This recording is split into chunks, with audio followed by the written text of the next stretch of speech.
Oh, listen! And black men stop making manhood a disgrace.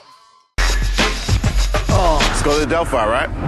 So the Thursday night throwdown pretty much was the black students' night to party. I definitely was going every Thursday. Rhythm, y'all. Rock the rhythm, y'all. So we're entering the Delphi campus. I started going here in September 1978. And back here is like, this is the University Center, UC. And this is third floor is where the radio station's at. A lot of good times in this building. They call it a cyber cafe now, but downstairs is where the Thursday night, where the Rathskeller used to be for the early Thursday night throwdown. The second floor, the ballroom. Back like in 81, 82, 1980, this was the spot where a lot of Thursday night throwdowns took place.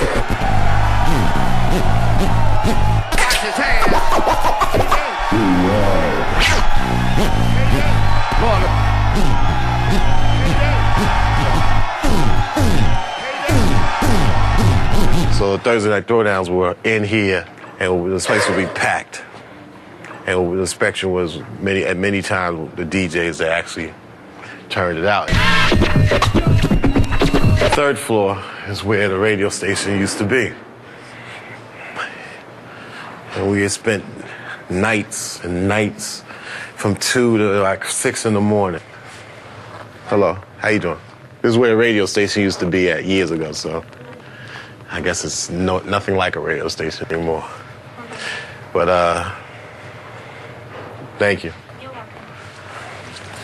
So it was right here. This was the hub of the beginning of many a hip hop on Long Island, Queens, parts of Brooklyn, and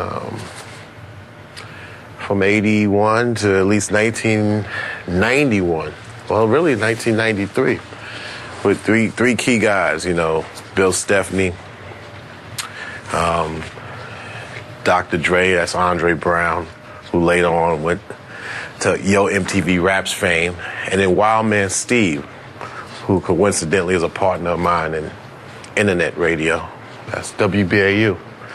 And we spent years here building and crafting the science of rap music and hip hop, which is the beginnings of Public Enemy, right here. Without that, the beginning of Public Enemy would not have existed. I can tell you where maybe when we got started, where Public Enemy actually threw where we threw a lot of our gigs in '86, which bled into the Public Enemy era. It was right here, the Korean Ballroom. And the Korean Ballroom held some of our biggest gigs. Like that. All that, you know what I'm saying? In the beginning of Public Enemy, we did some of our first performances here in Long Island, which were like, we were known to throw gigs, but people were really surprised that I was a part of a group. Man, you just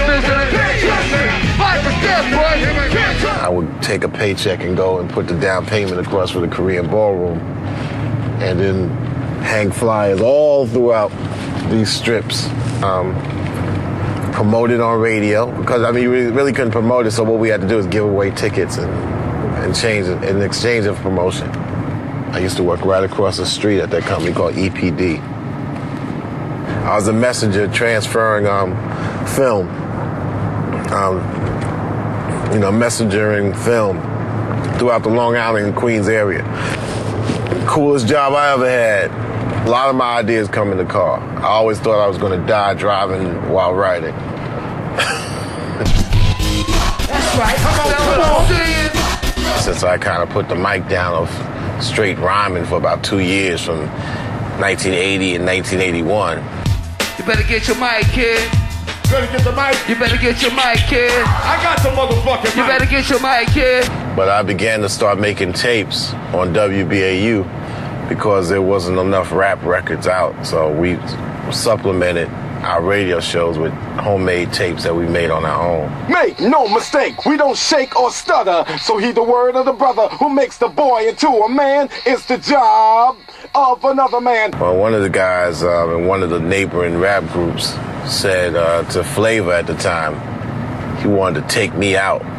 You know, he wanted to battle me. I was on my way up here to the studio, you know what I'm saying? This brother stopped me, asking me, yo, what's up with this brother Chuck D? He swear he nice. I said, yo, he swear he know he nice, you know what I'm saying? So, yo, kick good bass right now to the brothers to let them know what goes on. I made a tape called Public Enemy No. 1. And we put it on the radio. And it was a big hit for about a year and a half. It was a mainstay of the record, of the radio station. You and your mind from a beat from a rhyme. A time for a crime that I can't find. I show you my gun. What? What? Because I'm public enemy number 1. Yeah. And so when it came down to naming the group that was wanted by Rick Rubin and a new record company called Def Jam, it was a matter of just saying, what's the name of the group? And Hank just said, you know, name the group Public Enemy, since we had that song called Public Enemy No. 1. And it just clicked from there.